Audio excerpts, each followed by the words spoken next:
So when someone feels stuck, stretched thin, or maybe unsure of what their next step should be, how can they begin reconnecting with their purpose in a meaningful way? That is a great question, and I tell you, I hear a lot of that throughout the different organizations that I speak at, and it's just a common thing. It happens to the best of us.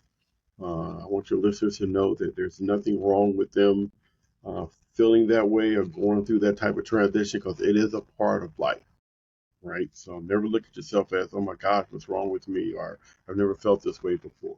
We all grow through something like this. One thing I would share with your listeners is kind of look at an approach. I call it the three R's, right? It's always good to remember things in threes.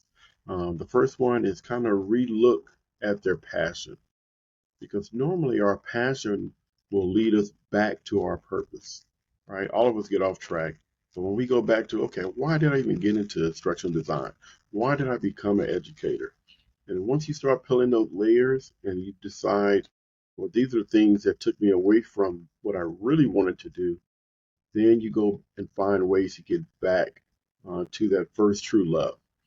The second R, I would say, is reconnect with the mentor. As I said earlier, you can get to places a lot faster, a lot quicker when you're working with someone that's been there, done that, right? So reconnecting with that mentor help us really get back to our true north.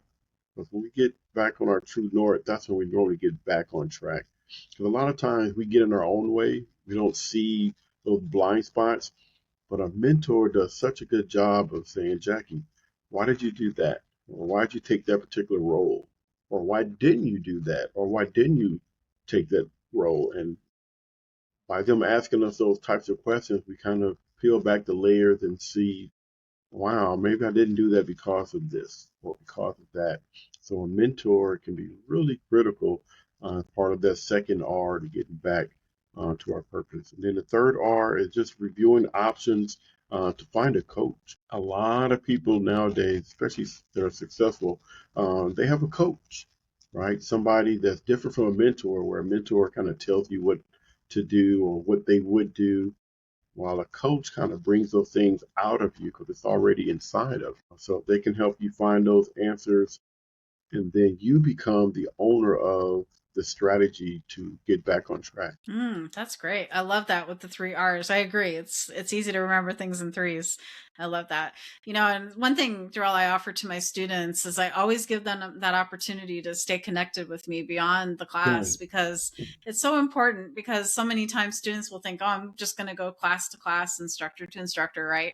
And but they don't form those meaningful connections, and I think it's so important with their fellow students and with their instructors, as long as the instructor is willing to do it, right? I think it's really great to take advantage of that, so it's really great.